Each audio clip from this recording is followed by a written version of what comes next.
కులగణన చేపట్టాలంటే కేవలం కొన్ని రోజుల్లో పూర్తి చేసి దీన్ని బహిరంగంగా ప్రకటించే అవకాశం ఉన్నప్పటికీ కూడా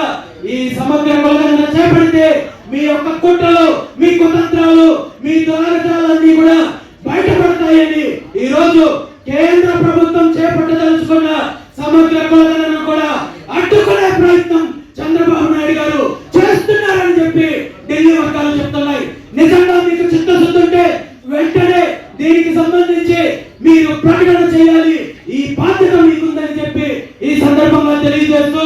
ఈ రోజు బీసీలకు సంబంధించిన అనేక సమస్యలు ఉన్నాయి, అనేక రకాల దాడులు జరుగుతున్నాయి, అభివృద్ధికి సంబంధించి అనేక అంశాలు ఉన్నాయి. వీటన్నింటికి కనీసము ఇప్పటికైనా మేలుకునే పరిస్థితి లేకపోగా బీసీలను కించపరిచే కార్యక్రమము రెండు పార్టీలు కూడా ఈ రాష్ట్రంలో కొనసాగించే ప్రయత్నం చేస్తున్నారు. గత కొన్ని రోజుల క్రితం మనం చూసాము,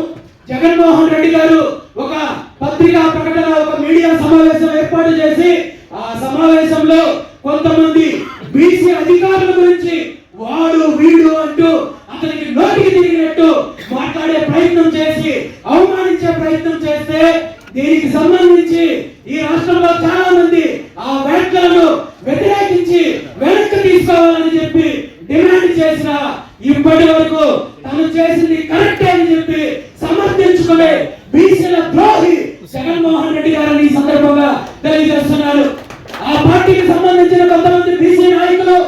ఆ వ్యాఖ్యలను తప్పు పట్టకపోగా గతంలో జగన్మోహన్ రెడ్డి గారు బీసీలకు ఎన్నో పదవులు ఇచ్చారు కాబట్టి ఇలా ఏమన్నారంటే మాట్లాడితే మనం అనిపించుకోవాలని చెప్పి సిగ్గు లేకుండా మాట్లాడే పరిస్థితి ఉందంటే ఈ రోజు బీసీ సమాజం కూడా ఇలాంటి నాయకులకు ఎలా బుద్ధి చెప్పాలో ఆలోచించాల్సిన పరిస్థితి.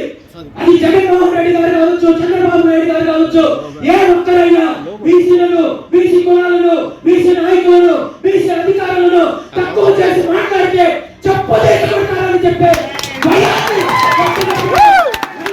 ఇలాంటివి పునరావృతం కాకుండా ఉంటాయని చెప్పి ఈ సందర్భంగా తెలియజేస్తున్నాను. అదేవిధంగా తెలుగుదేశం పార్టీకి సంబంధించి బీసీల యొక్క నాయకులకు ఆ పార్టీలో ఉన్న బీసీ